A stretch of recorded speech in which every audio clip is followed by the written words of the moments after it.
John, are you just going to make us hosts when it's our turn to go on stuff? I think so. I mean, it's kind of annoying when you go, okay, next slide, next slide, next slide. So I think it's easier just to let Janelle run it at the beginning, and then you can run yours, and then I may let her run mine. I don't know, but actually, I guess it's easier for me to do that because I've got links in there. Now, I did add. I don't know if you've had a chance to look. I added some links on yours I did. Microsoft slide. So there was just a few of those things that I thought were handy. They may not be in the best place, but I want to get them on there. I got you. I got him. So, yeah.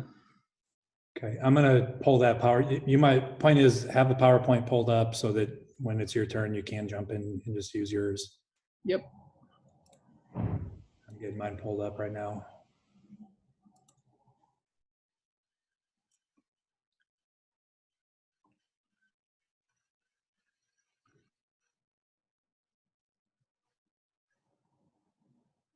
We have our early bird contest winners.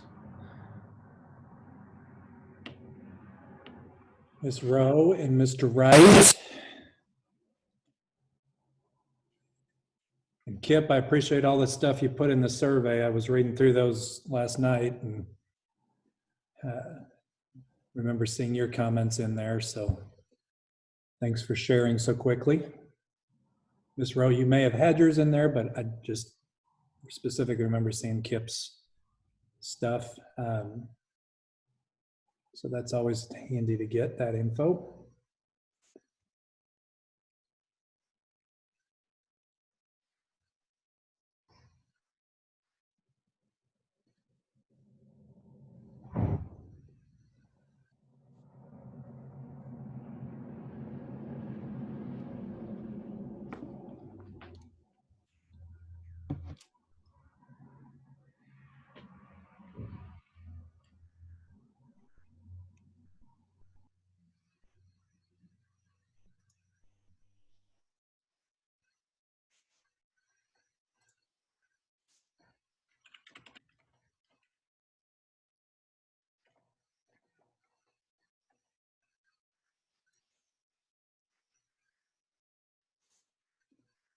And Joe, I guess keep an eye on the chat too, or the participant list. If you see any random crazy person come in, then you can boot them. But I took the waiting room off, so hopefully we don't get Zoom bombed.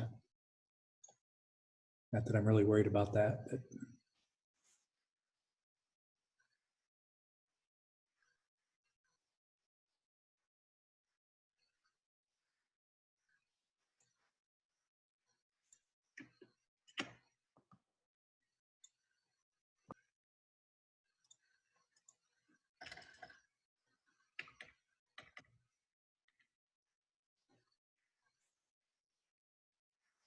Hey, there's Kip.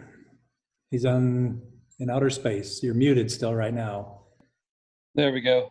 But I do like that outer space effect there. That's cool. That's how I feel. I'm not going to have anything to say today. I'm just here to listen and learn. Hey, it's all good. Because I don't even know what I don't know. I'm finding out. So.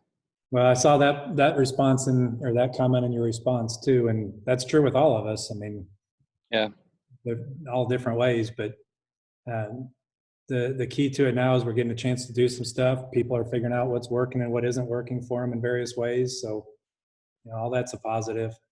Good. Mr. Wright, do you have any family up in the Paris area? No, I don't. No? Okay. I did live there for about 5 years, though.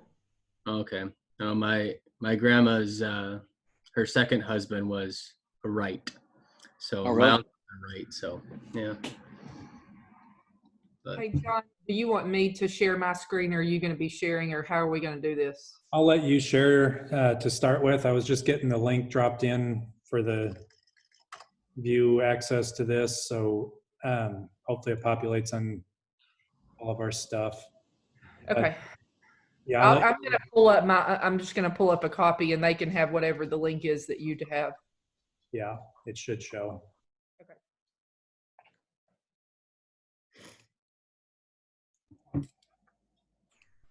But I'm going to make you a host right now so that you can kind of take that, and then we'll just trade off on that as we go through.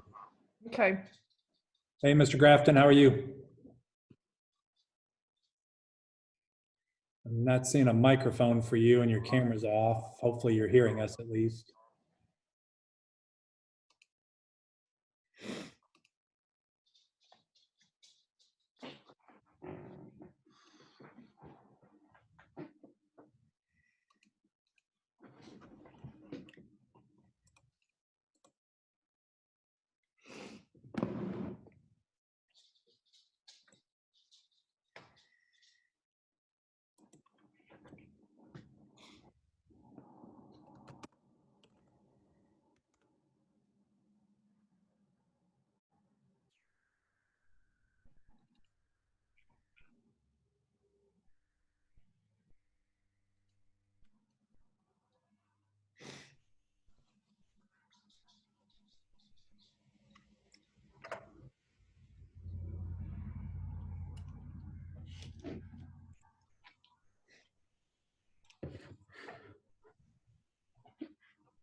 All right, and that show that we should have 24 people today. Whoa. That That's jumped awesome. a lot. Did we That ever hear Mr. Grafton? Can he hear us? Mr. Grafton, can you hear us? well, now I see a microphone, so it looks like he's at Okay. least, he looks normal now, where before he wasn't. He was probably still connecting before. Mr. Grafton, if you want to jump off and talk to us, you can, but if you hear us, you can put stuff in the chat too. And if you don't hear us, then you won't know what we're saying anyway, but usually if he sees us talking and they don't hear it, then usually we start seeing stuff in the chat. I'm frozen. I can see myself frozen, so that's not good. Yeah, I'm seeing you frozen too. I'm hearing you though. Yay. So I'm assuming that's on my end. Probably. Let me just see what all I've got open. Hang on. Got one more. Okay, hang on. Let me decrease some of this stuff that I've got going on over here. Hey, Janelle, make me a host again real quick too, if you don't mind. I need to change some of the settings. All right. You have the chat locked, John? Yeah, that's what I was going to change. Well, okay, I have a problem because I'm just spinning. I can't click on anything right now. You got 6 minutes. Don't mess up. I don't really know what to do. How I can, it's literally not letting me click on anything. Do I just need to get out of it? What do I need to do? Right, if you do, with you being the host, I don't know what that's going to do to us. I'm hoping that it will pop back. Like every time I try to hover over anything, it's just giving me the spinning death. The death of the. You may have to do Control Alt Delete and go to the task manager and then close out all the other stuff that you don't need. I don't really have that much out, but I'm doing that right now. I'm attempting. Okay. I think if you click a bunch really fast, it usually solves the problem. Are you being for real with me right now? No. Oh. Oh, that's funny. Hey, Mr. Grafton. Is he there? Yeah, looks like he's in Star Wars, I think it is.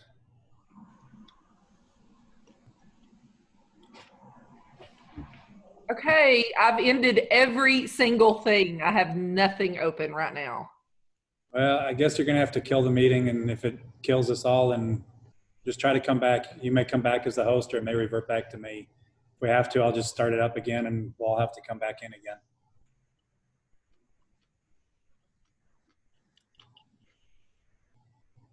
Oh, Janelle.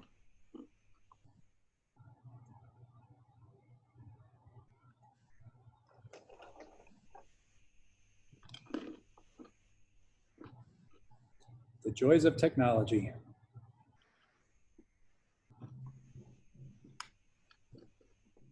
I wish there was a way for me to take over again.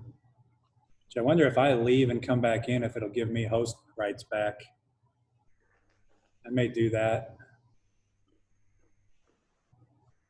I guess to everybody else here, if for some reason this thing dies completely, then I'll start it back up, or I'll send a new link to everybody that signed up and we'll get started. You're the host right now, John. Am I? Yep. Ah, good, yes. All right, that makes me feel better. Then never mind, we'll just wait and hopefully Janelle makes it back. If not, I can run stuff. But I'm gonna fix our settings while we're at it.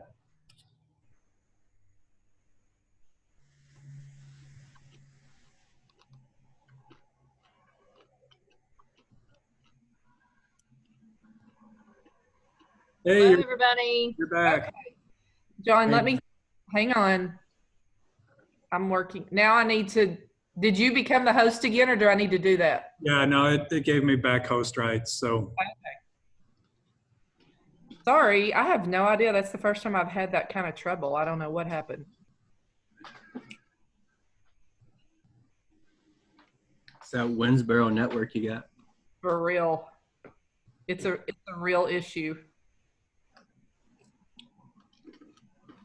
All right, we've got a very nice eclectic mix of people. I love it. We've got Bruce in here from technology. Hey, We've Bruce. got administrators, teachers, the whole 9 yards. This is awesome. Good. That is awesome. So now, Janelle, this has to be good because this was all your idea. I'm going to put it all on you. All the pressure, everything. Okay. If it's bad, I will take it. No. I'm so passionate about this. I will take it. I don't care. How's everybody doing? Is everybody good? Good. John, I'm going to probably wait. Let's give it a couple minutes after before we go, just to give the right on time people like me time to get in, because I'm always never early, but right on time. So There's no big rush that says we have to start super early. does anybody want to talk? Does anybody just need some companionship after being isolated for so long? Companion. Huh? Oh my gosh. Y'all have to do something with that dog. Take her upstairs. Sorry, my dog is really vocal. She just told How's distance learning going with it? Everybody? Y'all have any good, bad, indifferent? Just getting them to do what they're supposed to do. Yeah, I've been hearing that as the time has gone, the new has worn off, and it's a little harder than it was. So. Well, I'm learning too that the best time to contact my kids is late at night. It's never before noon where you get anybody. Well, I'm not going to say that that's probably not the case for myself as well. So. Yeah, exactly. Well. Janelle, you're back as host now. Okay. So what does that mean for me? Do I have any special jobs, or you still taking over all that stuff? Recording's going, so we're good that way. I'll take attendance partway through. Okay. We'll have you share your screen and start it and kind of get us kicked off. Am I not sharing my screen right now? Can y'all not see my screen? Yeah. Oh gosh, you scared me. Okay. I just had to get the rights back, but I changed the chat features so that we could chat with people, and now we have to throw in the link and all that kind of stuff. And you're going to watch that chat, correct? Yes. Okay. So it looks like we have 18, and we may have some more come in, and that's okay. So let's take a few minutes to just make sure that everybody can open up the link down at, I always want to call it the bit.ly link. It's not a bit.ly link right now, but the ssisd.xyz/ccc1. If you will just pull that up or save it in another tab, if you just want to follow along with me, that's perfectly fine. This is just always to give you guys an opportunity to have this after this is over. This one has a few linked out resources, but probably not as heavy as most of the presentations that I've been doing. But there are some linked out resources in here, so you might want to save that.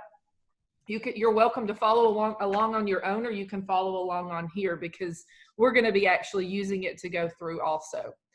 So the premise for what John and Joe and I all decided to kind of get together and work together on this is because we've been, over the past few weeks, have been very concentrated on making sure that we get teachers what they need for the immediate concern, which, you know, that was up and running with distance learning. That was making sure that their platform, that they were very secure, and getting kids on there, getting assignments in and out, you know, just the basics and how to do this distance learning. And I mean, we've said a million times, it's never going to replicate what's going on in the classroom, but basically the gist of it, we, you know, and from what I understand, the kickoff was about as good as you can expect when you have little or no notice. So hopefully everybody has learned something along the way,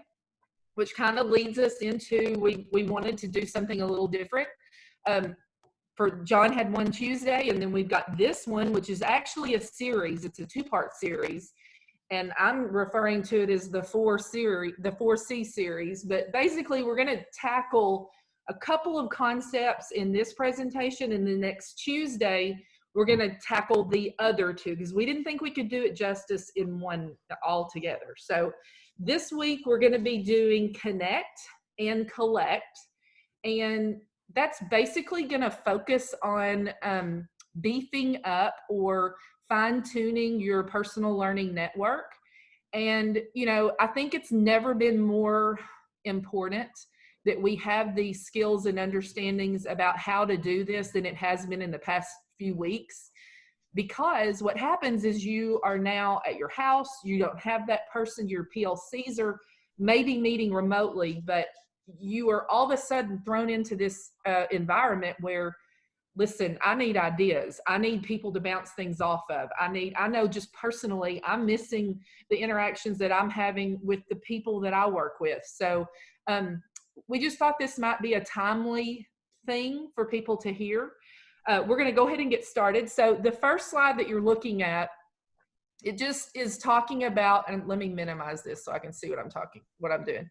And John, I'm going to put my phone off of silent mode. So if for some reason I drop off, will you tell me? Because I don't ever know if I drop off. So, okay.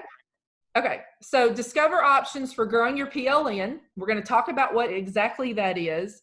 And then we're going to talk about how to really build our ability to connect with other educators all over the world, Texas, the United States, wherever, and the reasons behind why that's important. I kind of was designated to kick this off, and one of the reasons I think that John wanted me to is because I am really, truly passionate about teachers needing to have this in their lives. And one of the reasons why is because I remember when I didn't have it, and I can compare the type of what it's done for me in my profession personally. So I can speak from the before and the after. So let's go ahead and get started with this. The first thing is just a quote by Robert John Meehan, and it says, "The most valuable resource that all teachers have is each other. Without collaboration, our growth is limited to our own perspectives." And you're going to hear me refer to this concept of limiting ourselves to our own perspectives over and over and over. Because for a long, long time, when I was teaching in my early or first half or maybe 3/4 of my career, I did a lot of limiting. And I'm not sure that a lot of that was because I didn't have the option. So a lot of this that we're going to be talking about today, the reason this is important now is because it's possible now. So, you know, a few years ago, especially when I started or even halfway through, we didn't have all of this opportunity to really collaborate and communicate with other teachers. So let's just clear up, first of all, to make sure everybody knows what a personal learning network is. It's referred to as a PLN. I don't want to read this to you. You can read this, but the gist of it is it's how we're using technology in many different forms. Social media, there's other ways you can use technology, and we're going to get into that. but it's to grow yourself and to grow your ability and your perspective and your outside influences as a teacher. It allows you to communicate with each other. It allows you to, of course, find resources, the collaboration, and all of that is building you up and adding to your teacher toolbox. And so that's kind of what I'm going to talk about. And not only that, but sometimes we just need that reinforcement. We need that connection with other people that do what we do. The goal is always going to be mutual learning, and it's based on other people reciprocating what we are saying, and then they're going to also give it back to us, which you've got to have trust when it comes to that. So the cool thing about building a PLN is you can truly pick out the people that you want to be in your PLN. If they're not positive, if you don't want them in your life, they're out. You have ultimate control. So we're going to talk about ways to do that. Why? The benefits. These are some of the benefits that we have. Basically, I think number one is so important. Our kids, when they graduate, they're going to need a model. They're going to need to see how the adults in their lives are going on to be continuous learners. They are not going to be able to graduate from college or whatever type of continuing education and then be done for the rest of their lives. That's over. From now on out, kids are going to have to be lifelong learners. And this is you modeling that for them. And you need to, to talk about it with them. Hey, I learned this, or when I was talking to somebody, I was learning this. It exposes you to diversified ideas and perspectives. That's been huge for me. I'm pretty opinionated about the things that I think that I know about. And one of the things that it's taught me is that I don't know what I think I knew. And boy, just exposing yourselves to other people and other perspectives will really give you an idea of how little you do know, or maybe how skewed your knowledge was. It just kind of opens you up to that. It allows you to get to know other educators and, of course, perspectives from all over the world. It provides educators with opportunities to collaborate. We talked about that. You're going to get tons of ideas. That's another thing. And again, I'm not going to read the rest of that. You guys can read it. But one of the highlights that I'm going to hit on is that it allows you to gather ideas, really interesting takes on teaching that you may not have thought of. And if we think about limiting ourselves to just the immediate people around us, then we are limiting ourselves. So we need to open that up as much as we can. So the 7 steps, and we're not going to talk about this too much because we want to get you the ideas and how you can broaden your scope of your teaching field is, first of all, you got to learn about PLNs. If you've never been exposed to them and you're not part of one, this is the first step. What you're doing right now is learning about what that is. What does that entail?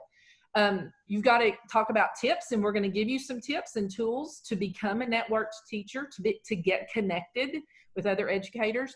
You've got to discover how other educators use things like Twitter. I am an avid Twitter user, but I've been told many times that some people have other avenues for gaining information, and we did not limit this to Twitter. It is included. It's something that I believe in, but it is not the only way. So we've included it, but we're not harping on it too much. We're going to learn about hashtags and Twitters. That's one of the things we mentioned. We're going to find out how educators consume, create blogs, which we're not going to harp too much on blogs, but I want you to think about blogs as reflection. So, the thing about blogging is reflecting on your learning. When you learn something, you truly learn it when you reflect on it. And then content curation is part of the big things that we're talking about today. And then just kind of building your PLN. So we're going to go to the first one. This was probably on here for a reason. Social media is a big way that you can get connected. And again, you notice that there's several on here, and to be honest, there's probably others that we missed. Twitter is going to be one, and I do have another slide for Twitter.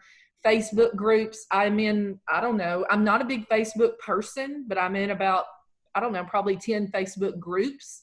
and they are very specific learning environment groups. So depending on what I'm needing to go to be exposed to, I can go to that group. And there's tons of them out there. Instagram, I'm not a huge Instagram person, but I have a lot of teacher friends that they rely heavily on that. And then of course, Pinterest, we all love Pinterest. You know, I didn't put on here is Teachers Pay Teachers, but that is similar to Pinterest, and it's more of a buy sell thing. So we're going to be talking more about sharing ideas. And then the LinkedIn is at the end. So let's go ahead and talk about Twitter very briefly. We're not going to go into huge detail on any one of these tools simply because we don't have time. But I have a little synopsis up here about each one of these, what it offers you. So Twitter allows you to follow other educators and education topics and learn. And I like to compare Twitter to other things, is it's more of an exchange of ideas in a very shortened form. So, you know, you don't have time to read, I don't know, peer review articles or or books or tons of information. Lots of times people have to condense their ideas very short, and you can go to Twitter, and it also gives you a sounding board for you to bounce ideas off, for you to gain information, ask questions. And then, you know, from there, it links out to other things. So some of the things that we included, this Cybrary man, and I don't remember, his name is Jerry. John, do you remember his name? No, but his website, all that matters. Okay, so just very quickly, I just want to show it to you. And the reason why is I want you to get an idea of the amount of hashtags that there are out there. The power, and my second slide on Twitter is talking about the power of the hashtag. So I was on Twitter for about a year before anybody really explained this to me. So just understand that Twitter is this vast expanse of knowledge. And if you don't, it doesn't really have filters like you need on it, but basically your hashtag is going to be your filter.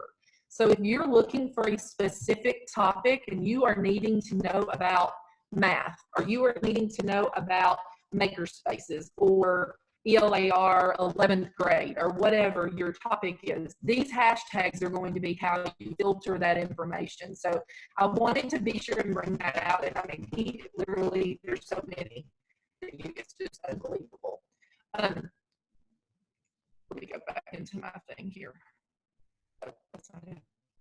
You're kind of choppy on us, Janelle, but there's okay. I'm gonna have to not. The reason why it does that, I've figured out, is anytime I pull something else up, so I'm not gonna link out anymore. Sorry. Am I good now? Yes, it's better. Okay, I won't pull anything else out. These other two are just like a beginner's guide for if you are needing Twitter 101, you've got that. And then I tried to also put some links out for people that maybe need to start building up their Twitter profile, and just to get you some basics. And one of the things I am going to tell you in this second slide, these are the 3 basic things you need to know. The @ symbol means that that's going to direct you to a person or an account. What I mean by that is, let's say you wanted to find me, or you wanted to find SSISD. To find that account or that person, this is their address or their Twitter handle or their Twitter account name. So my account name is @JanelleSafford. And I just wanted to point that out. And remember, there's no spaces. The hashtag, again, is how you filter and find specific topics. And then, so our hashtag for our district, if any of you didn't know, is hashtag SULSPRISD, Sulspur ISD. That took me forever to figure that out. And then the other thing I wanted to mention is the search tool. And I use this a lot. And let me tell you how I use it in case you need to use it in this way. Let's say I'm helping a 2nd grade teacher try to find some examples of using Flipgrid with space. This is just a random topic. So many times I will go to Twitter and I'll just put in Flipgrid 2nd grade space, or I might just start with Flipgrid 2nd grade. So but what you can do is that search field, if it allows you to search major topics, and then you can narrow it down. And a lot of people don't use the search field. So I just wanted to bring that out, that is a possibility. Facebook is our next one, and we're going to kind of go pretty quick over this. Just know that there's lots of groups out there, lots of pages that you can follow. You can be, some groups are open where you just join them. Some groups, they will ask you a series of questions, and then they vet you to make sure that you are who you say you are, and then they let you in. It's a closed group, but most of the time it's just basically proving that you're an educator. So here's some to get you started.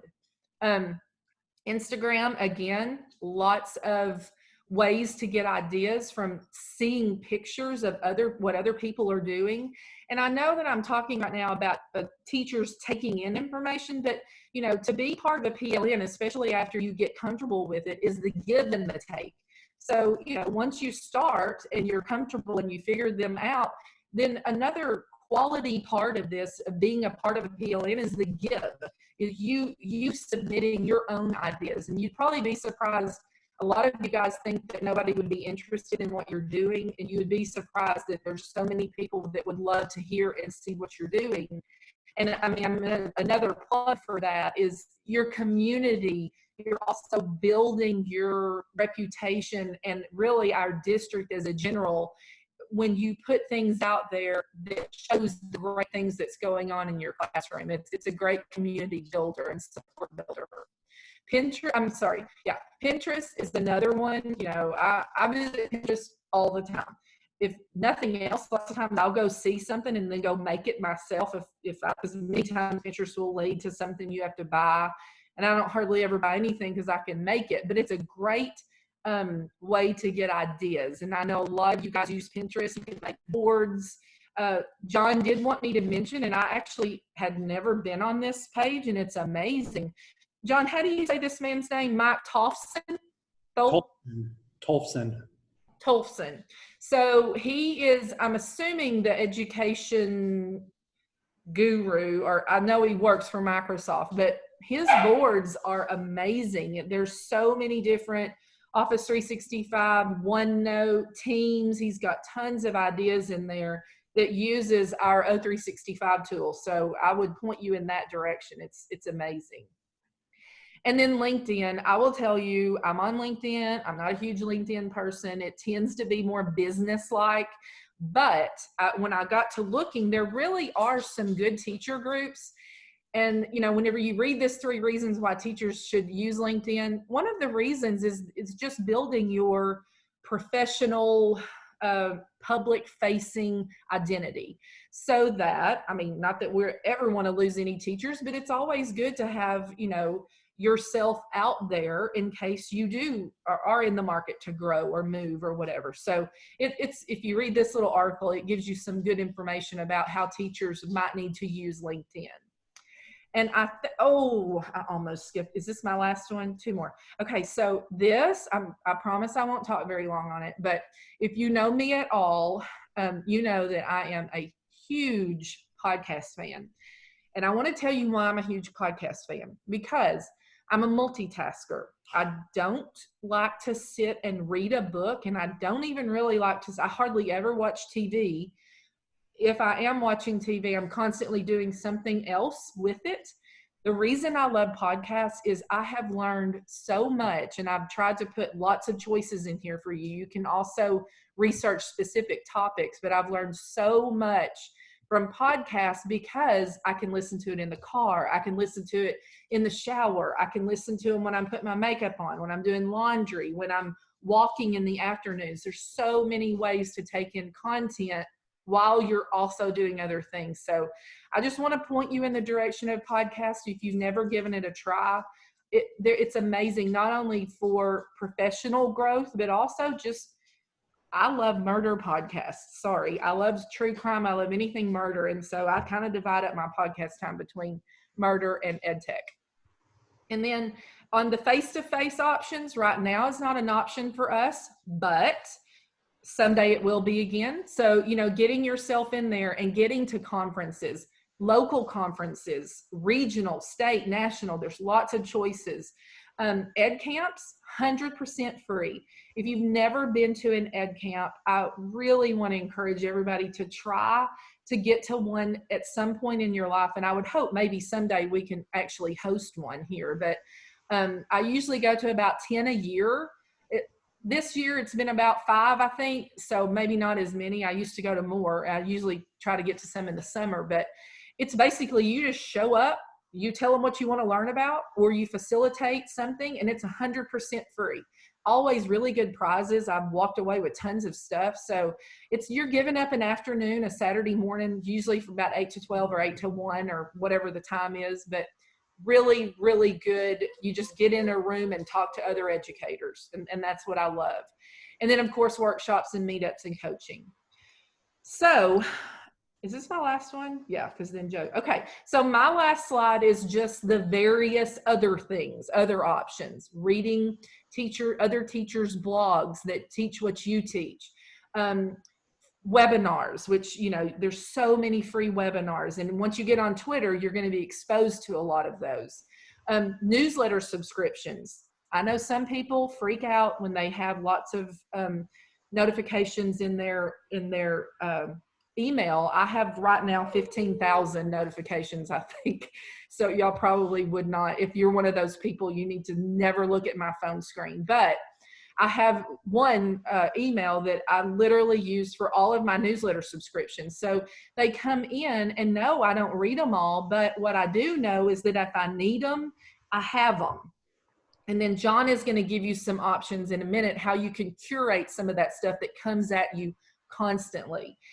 Professional books. I usually read about a book a month, usually on some type of something in my profession. And then, of course, lots of research, lots of articles, constantly scouring the internet for anything that can build up my background. And you can do the same thing. So I think the overall message that before I move on is that you have to constantly, this education is never going to be a static field. It's always going to be moving and changing and dynamic, and probably now more so than ever. So, taking steps to expand your PLN is going to help you tremendously. So that is my talk to just, and I'm more than happy to help you find any specific thing if you want to narrow it. I think, Joe, you are going to take it from here. Joe, do you want me to stop sharing my screen and you share your screen, or do you just want me to keep sharing? Yeah, I need you to stop sharing. And okay. Why don't you make him host too, Janelle? Okay. Okay. Control everything he wants. I will. Is there anything in the chat? Does anybody have questions, comments while we're switching over? Y'all just unmute yourself. I'm trying to find. There's nothing right now, but. What happened? Are you the host now, Joe? I'm sharing. You are on the participant list, Janelle. If you hover over Joe's name. I did. But about the time I clicked on it, it disappeared on me. So I assumed somebody else had done it. That should be fine. All I need to do is share. We're good. Okay. All right. So I'm going to talk about two things. The first one is YouTube.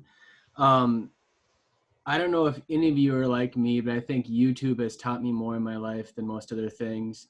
I've taken apart carburetors and cleaned up, fixed my motorcycle all through YouTube. And I think it's just one of those things that there is so much information on it, and it really fits the way I learn a lot of things.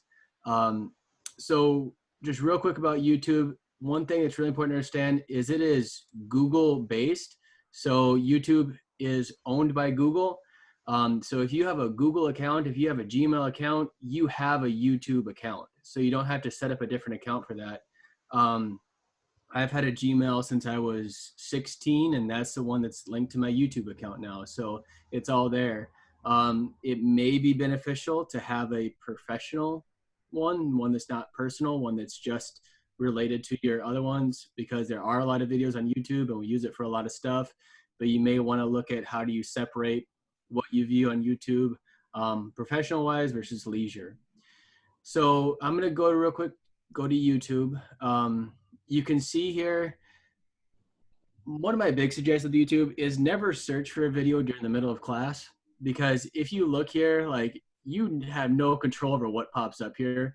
So right now we have luring targets with dating ads. Like, that may not be something you want to bring up in your class. I don't know why it's on here, but it's on there. I'm actually signed in right now. You can see my profile up in this top right-hand corner. I'm signed in to the SSISD CIA account. So this is an account that John created for us to use for our department. That's what we're using here. Now you do have the option. I can switch right here and I can go to my other account. I can go to my Gmail account. I can switch between different options on my account.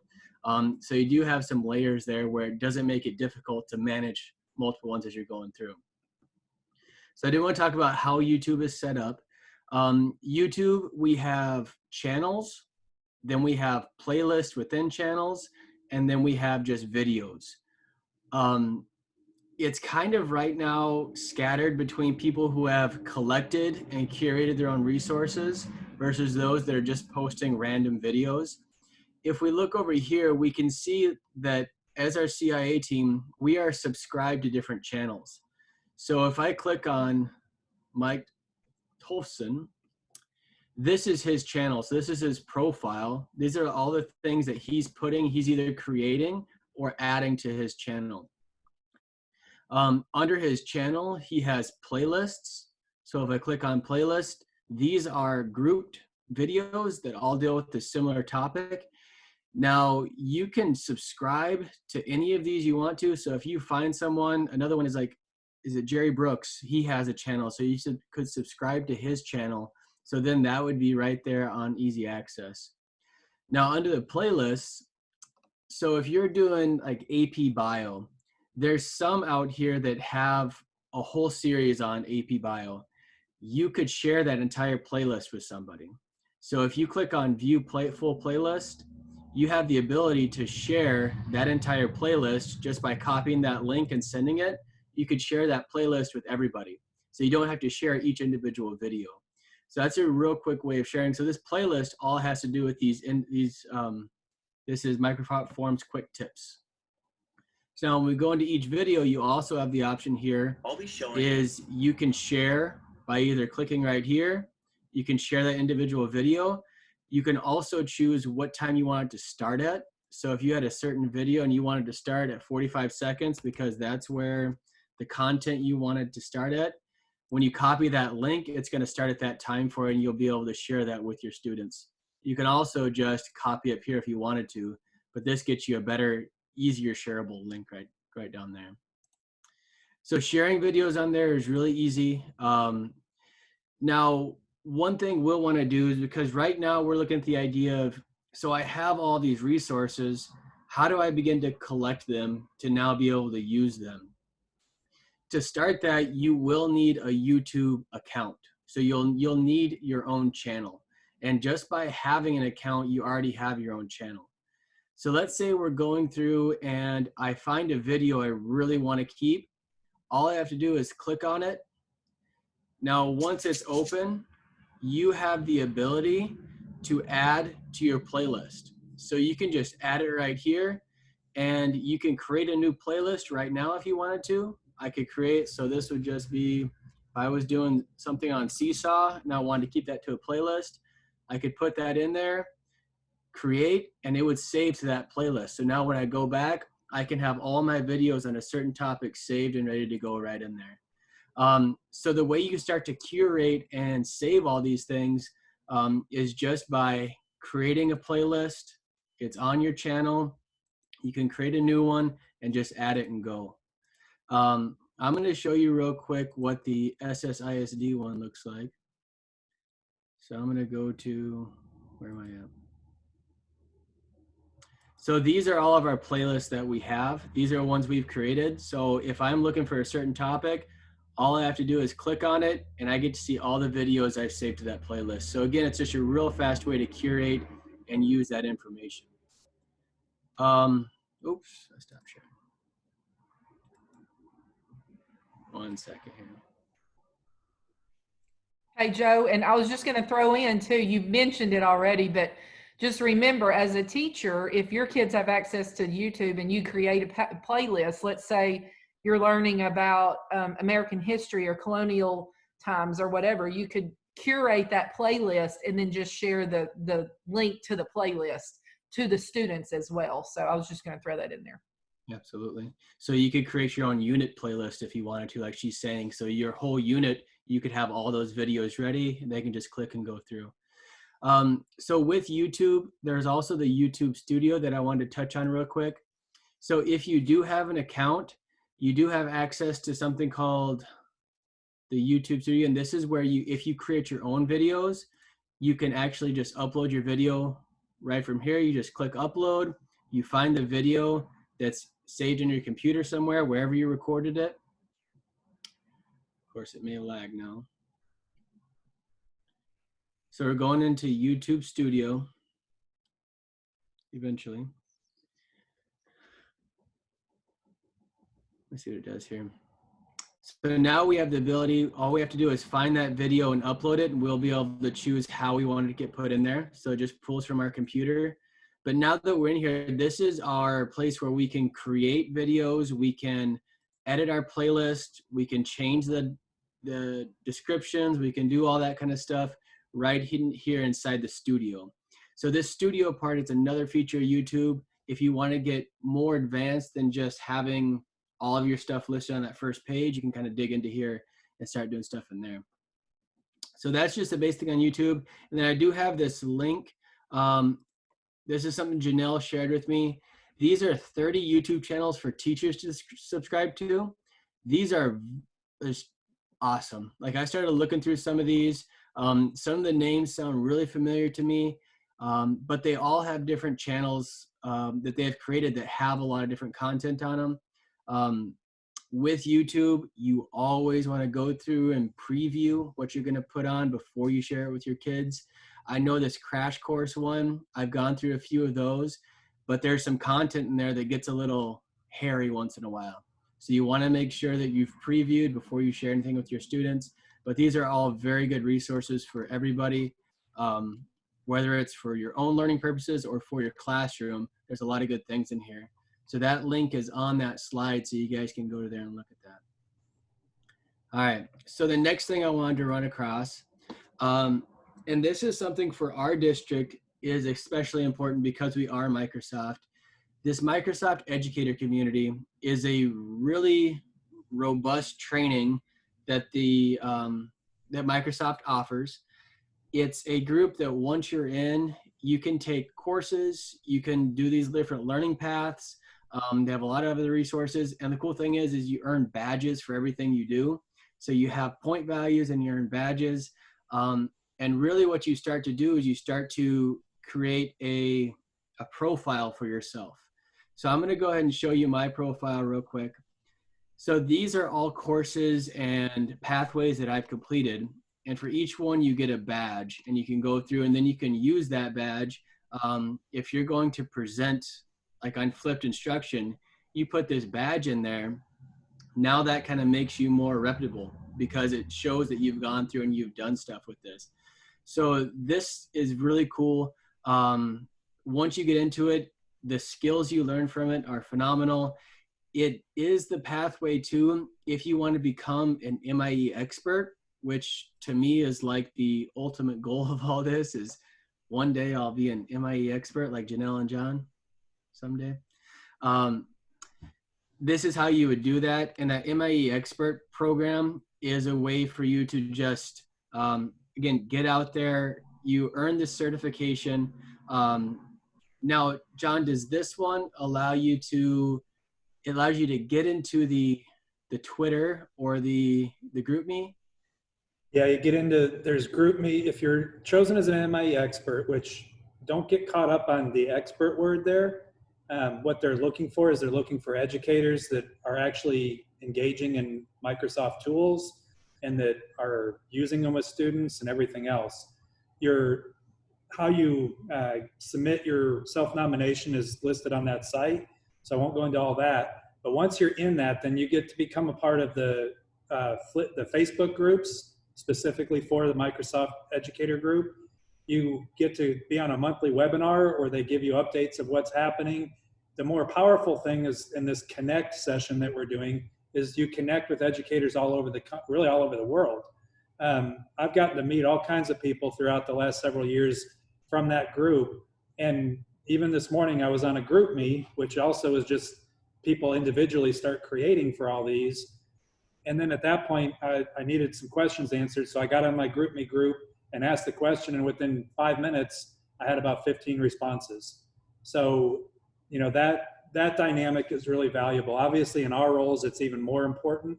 But for you guys, there's lots of classroom teachers that are doing the same things and using the tools that you're using, especially if you're a secondary teacher.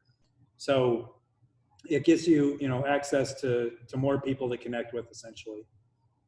And I wanted to show you real quick, just an example of like the courses. So if I wanted to look at a course in here, I'll just click on available courses.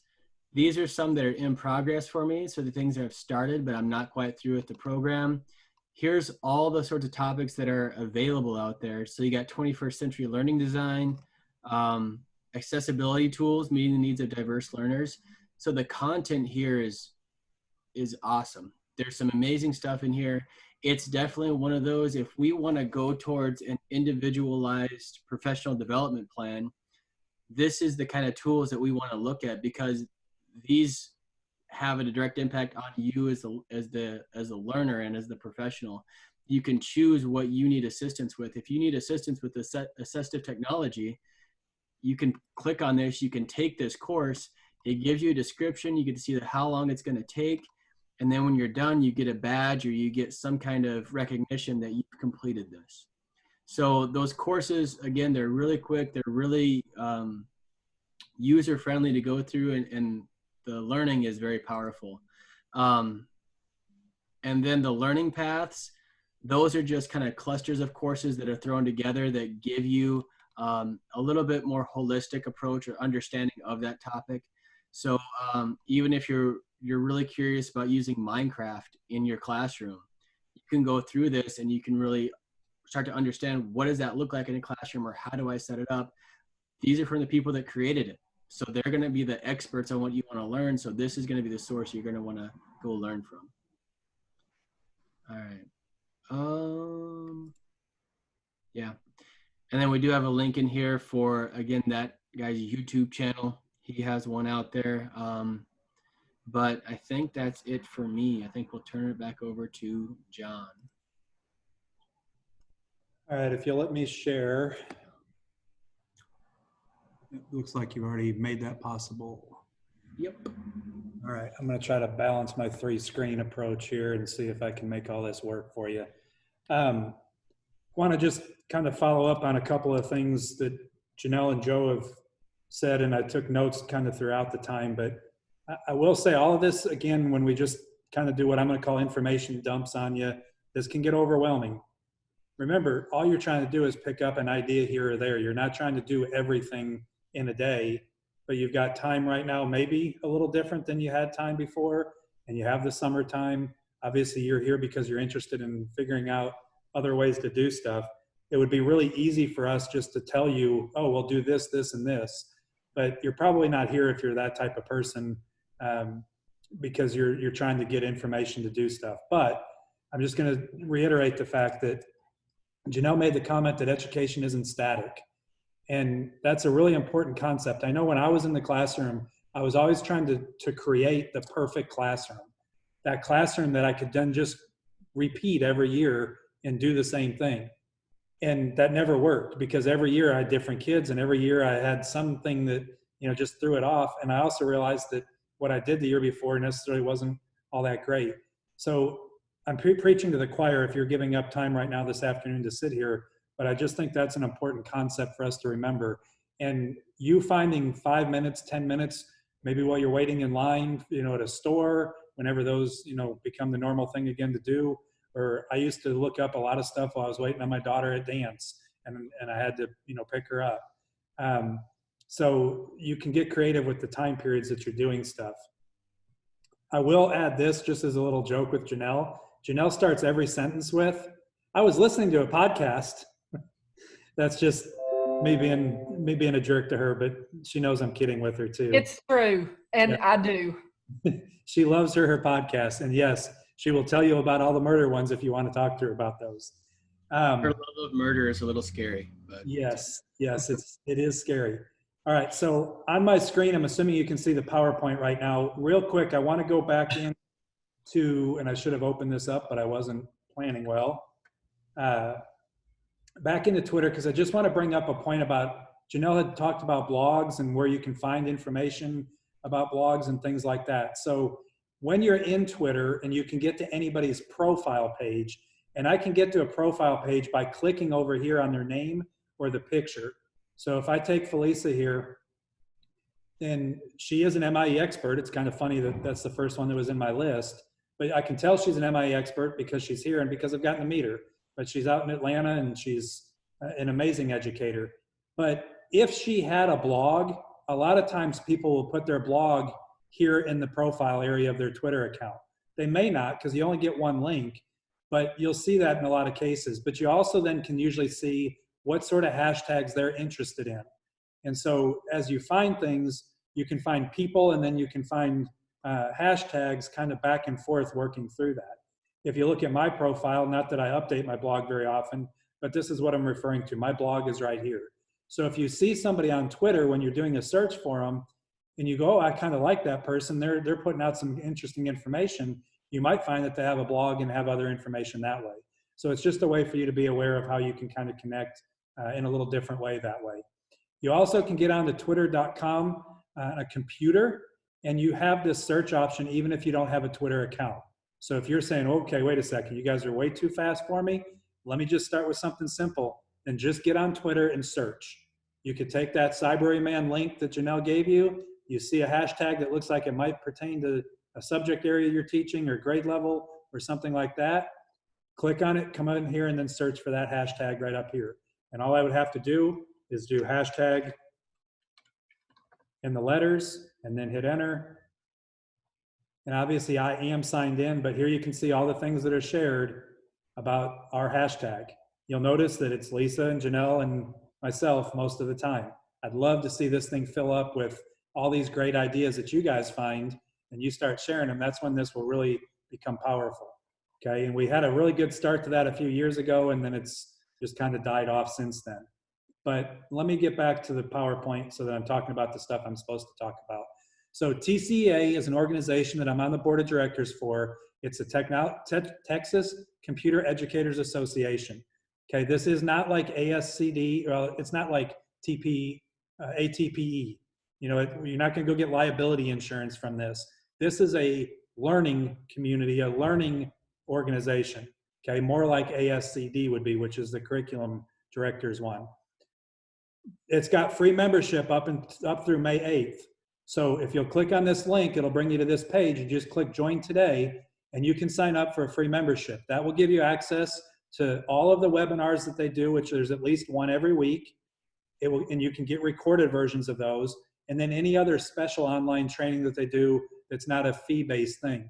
So there's over 80 hours worth of material there that you can get. They do Microsoft stuff, they do Google stuff, Adobe stuff, the whole 9 yards.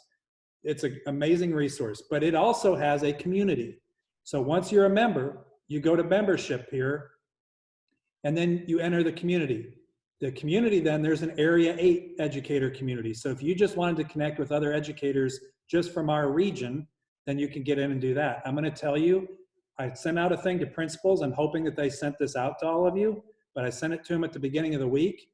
And I said, hey, there's free membership. The campus that has the highest percentage of our staff join between now and May 8th will have 2 gift cards to Amazon for $25 that campus can raffle off however they want, okay?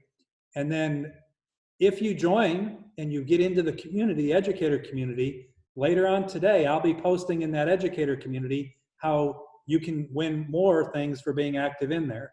So if nothing else, there's a chance to earn some Amazon money if you get involved in that community. But it's another great avenue, and I believe strongly in TCA as an organization. That's why I volunteer my time. They have the best conference ever, I believe, and that will be coming to Dallas this next February. So it's in our area, and hopefully we can get even more people attending. So be talking to your principals and tell them you want to be a part of that. And then there is a summer conference that's in June. Janelle, have they sent you any information on that yet? Can I talk about it? Okay, I can't talk about it yet, but info will be coming up about that. So just be aware that TCA has got some awesome opportunities for you. Hey, John, I just want to interject for 1 second.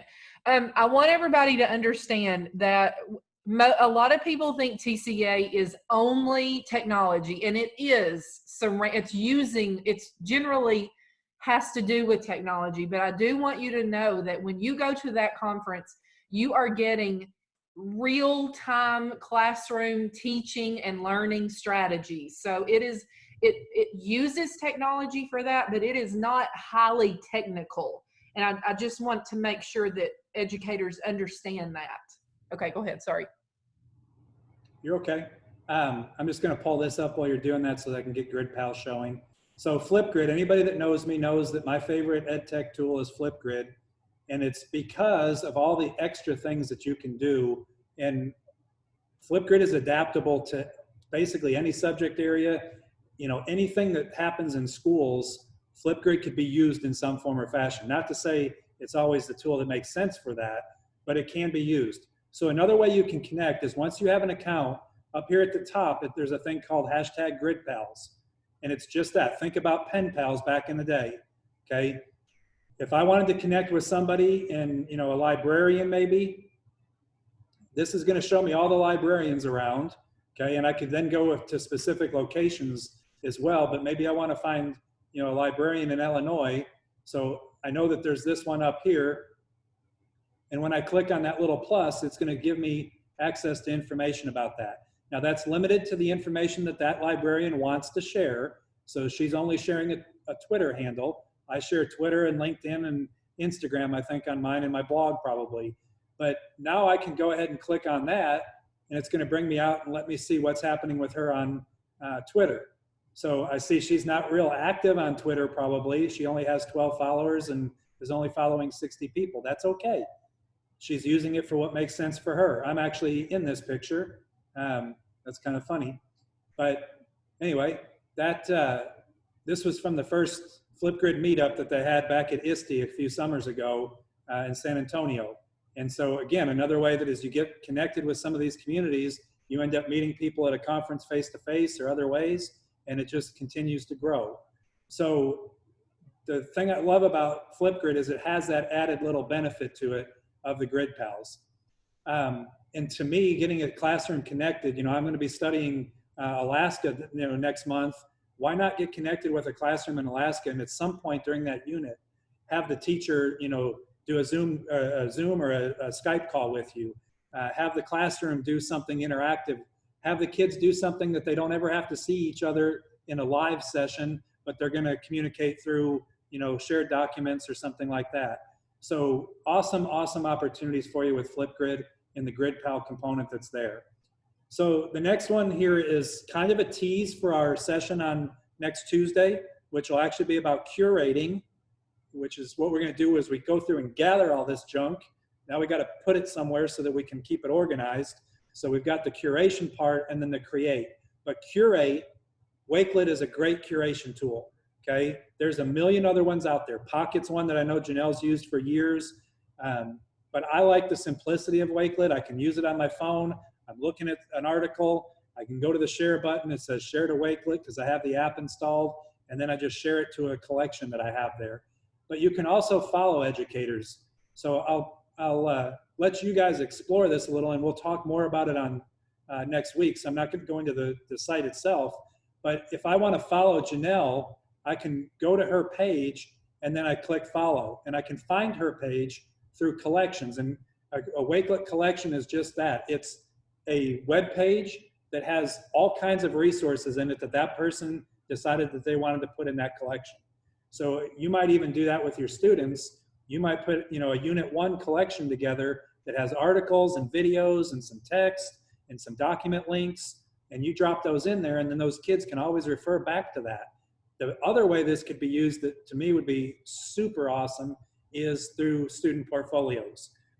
Now, we had some middle school teachers last year that wanted to explore it. There's a couple things that Wakelet is working on to try to make it where I think it'll be better for under 13 students. But you as an educator might want to create your own portfolio. Just wait before you get too excited about doing it with students until we can get them to make some of these updates where I can feel better about saying to you, this is foolproof, run with it and work on that. But because it's got a public element to it, we've got to be careful with our younger students. But hopefully if you guys decide you want to play around on Wakelet, you can click either of these links and that will take you out to Janelle and my profile pages. I will tell you Janelle's is more of one that you would want to follow. I put all my TCA stuff on there for presentations and things that I'm doing. And so mine's kind of a mess with other stuff. I don't use it as well as Janelle does. Janelle's actually putting resources centered around a topic that would make sense when you're wanting to research and explore things about that topic.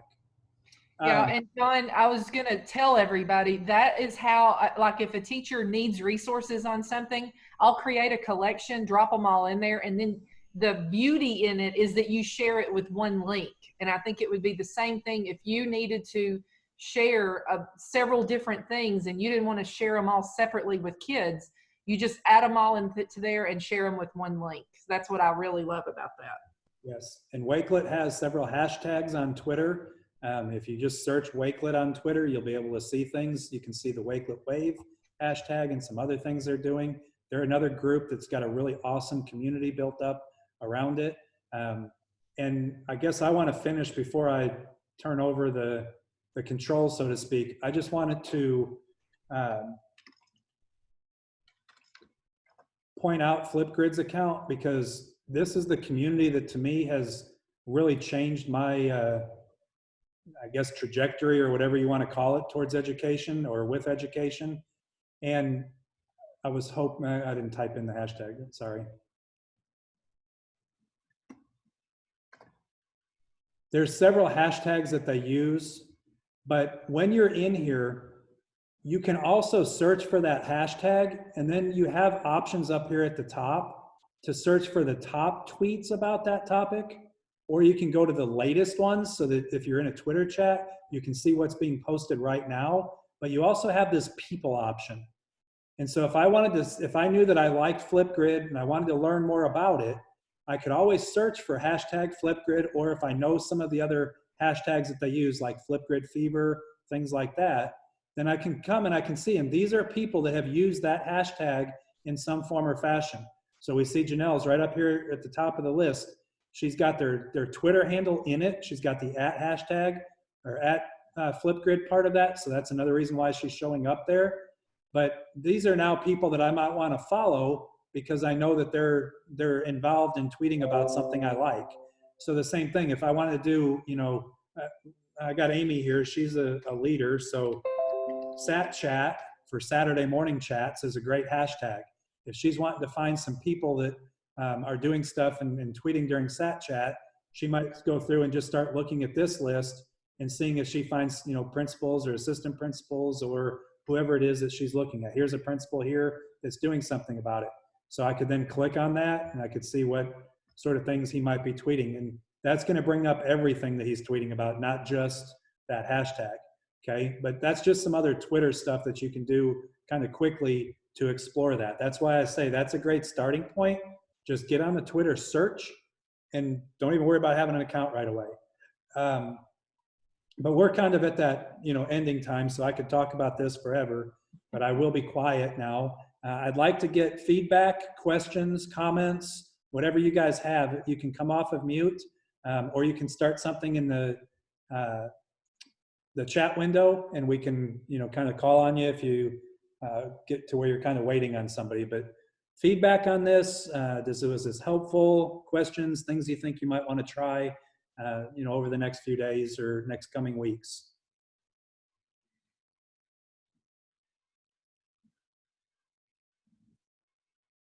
John, I was just on Twitter. I was looking at Janelle, and she's got something, I can't remember what it was, but it was something that's very applicable for us right now. It was boosting attendance in your virtual classroom. I mean, I'm going to read that one for sure, Yeah, I try anytime I see something on there that I think will help the greater community.